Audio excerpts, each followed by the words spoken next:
as you heal the need for perfection in yourself, which is a disease,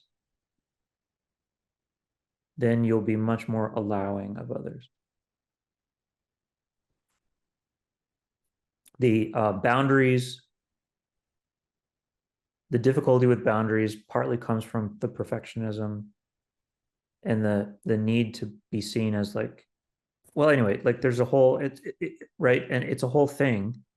It's tied in with the reactions, because those are when the pressure gets too high. And where does that, that the pressure comes from the boundaries being out of whack, which comes from the perfectionism, which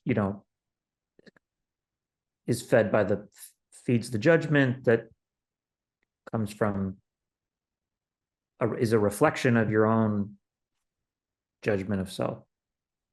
And so really that's why beauty is such a great practice, because beauty cuts right through all of this.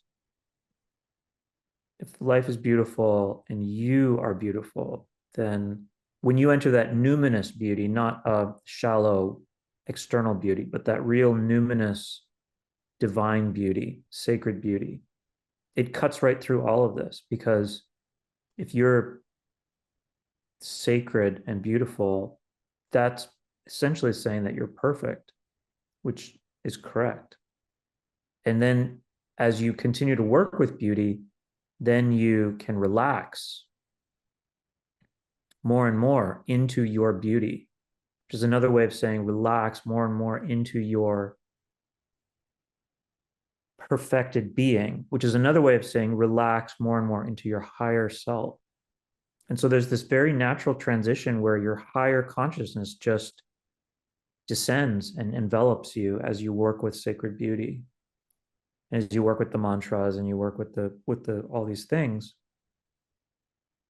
that, and it just cuts right through this whole ball of, like Solomon just taking his sword and cutting the Gordian knot in half, and so it totally then cuts through the self-judgment and the perfectionism. Because what is perfectionism? Perfectionism is a kind of indictment that you're not already perfect, but you are.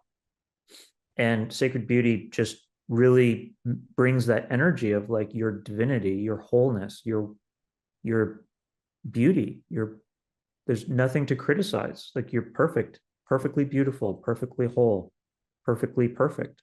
And so then the perfectionism falls away, and then the judgment falls away. And then, well, if you're perfect and sacred and beautiful, which you are, then you immediately can look at the whole rest of the world in the same way. And so then the judgment falls away.